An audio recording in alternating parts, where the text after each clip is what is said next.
اعوذ باللہ من الشیطان الرجیم، بسم اللہ الرحمن الرحیم۔ میرا نام سمینہ مجید ہے اور میں آپ کی جماعت ہفتم کی اردو کی ٹیچر ہوں۔ میرا تعلق پشاور ماڈل اسکول بوائز 1 سے ہے۔ بوائز، آج ہم سبق نمبر 4 ہمارا پرچم کی پڑھائی کریں گے اور ساتھ ساتھ میں اس کی وضاحت بھی کرواؤں گی۔ یہ سبق آپ کی کتاب کے صفحہ نمبر 123، 124، 125، 126، 127 اور 128 پر موجود ہیں۔ بوائز میں اس سبق کی تفصیلی پڑھائی کے بجائے اس کا مختصراً سا خلاصہ بیان کروں گی تاکہ آپ کو اچھی طرح سے سمجھ آ جائے۔ باقی تفصیلی پڑھائی آپ اپنی کتاب کے انہی صفحات سے خود کریں گے۔ اس چیپٹر کا نام جو ہے وہ ہمارا پرچم ہے۔ اس میں 2 دوست ہوتے ہیں، ایک واجد اور دوسرا سہیل۔ واجد سہیل سے کہتا ہے کہ آؤ آج جاتے ہیں بادشاہی مسجد دیکھنے، لیکن سہیل جو ہے وہ اسے واہگہ بارڈر پر پرچم کشائی کی تقریب دکھانے کے لیے لے جاتا ہے۔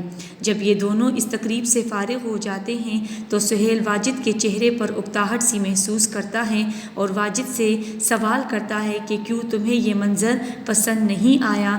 تو واجد اسے کہتا ہے کہ آپ نے کہا تھا کہ یہ منظر یا یہ تقریب دیکھ کر انسان میں جذباتی غلبہ جو ہے وہ آ جاتا ہے، لیکن میرے خیال میں کہ ایسی چیز، مطلب وہ پرچم کے بارے میں کہہ رہا ہے کہ ایسی چیز کہ جو ایک انسان چند روپے پہ خرید سکتا ہے تو اس کی اہمیت جو ہے وہ کہاں رہتی ہے۔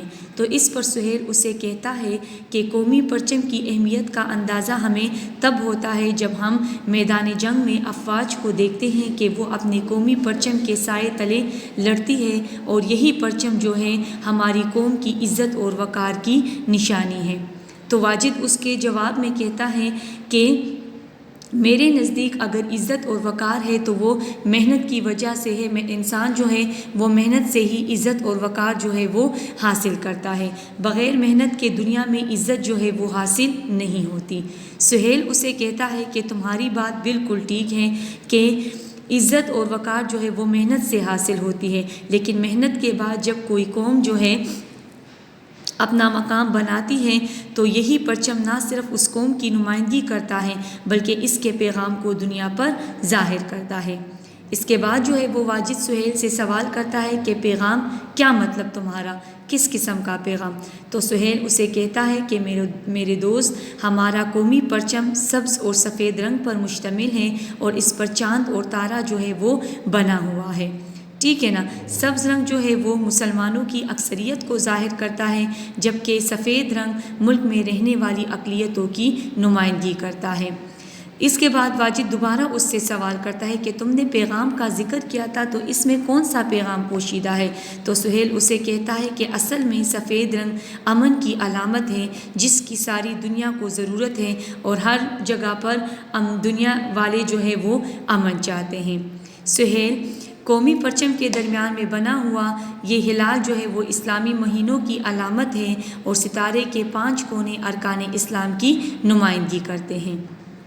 جب واجد جو ہے یہ تمام باتیں سن لیتا ہے تو وہ سہیل سے کہتا ہے کہ آج مجھ پر قومی پرچم کی جو اصل حقائق تھی، اصل حقیقت تھی، وہ واضح ہو گئی ہے۔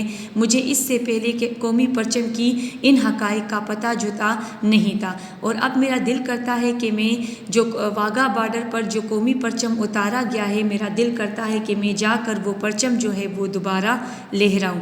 تو اس پر سہیل اسے کہتا ہے کہ نہیں، شام کے وقت جو ہے وہ قومی پرچم نہیں لہرایا جاتا، کیونکہ وہ زوال کا وقت ہوتا ہے، اور غروب ہوتے ہوئے سورج اور رات کی پھیلتی ہوئی تاریکی سے اسے محفوظ رکھنے کے لیے قومی پرچم کو شام کے وقت نہیں لہرایا جاتا۔ اس کے بعد واجد دوبارہ سہیل سے سوال کرتا ہے کہ جب جشن آزادی ہوتی ہے یا کوئی قومی تہوار ہوتا ہے تو ہم جو ہے بڑی خوشی سے قومی پرچم لے لیتے ہیں، لیکن اس کے بعد وہ پرچم ہم کیا کرتے ہیں، زمین پر پڑے ہوئے کہیں ڈسٹ بن وغیرہ میں ہمیں نظر آ جاتے ہیں۔ تو یہ مطلب یہ پھر ہم کس طرح اپنے قومی پرچم کی عزت اور وقار کی بات کرتے ہیں؟ تو اس پر سہیل کہتا ہے کہ ٹھیک ہے، وہ صرف کاغذ اور کپڑے کا ٹکڑا نہیں ہوتا، بلکہ یہ ہماری قومی عظمت کی نشانی ہے، اور ہمیں چاہیے کہ اگر قومی پرچم زمین پر پڑے ہوئے نظر آئے تو اسے کہیں پر دفنا دیا جائے یا پھر اٹھا کر کسی جگہ پر محفوظ کر لیا جائے۔ ان دونوں کے درمیان یہ گفتگو جو ہے وہ ہو جاتی ہے اور پھر یہ دونوں اپنے اپنے گھر جو ہے وہ چلے جاتے ہیں۔ اگلی صبح جب سہیل اور واجد جو ہے وہ اسکول آتے ہیں تو سہیل یہ دیکھ کر بہت خوش ہو جاتا ہے کہ واجد اپنے اور دوستوں کے ساتھ کھڑا ہوتا ہے اور وہ اپنے باقی دوستوں کو قومی پرچم کے آداب سکھاتا ہے۔ ٹھیک، یہ بوائز یہ آپ کا چیپٹر تھا اور ان میں انہی دو بچوں کی گفتگو ہوتی ہے۔ آپ لوگ ایسے کرو کہ اس چیپٹر کو ہمارا پرچم جو ہے اس کو دوبارہ سے پڑھ لو اور جہاں جہاں پر آپ کو مشکل ہوگی پھر انشاءاللہ ہم اس کو زوم کلاسوں میں ڈسکس کریں گے۔ ٹھیک ہے، انشاءاللہ نیکسٹ ویک میں نئے ویڈیو کے ساتھ ملاقات ہوگی۔ تب تک کے لیے اللہ حافظ۔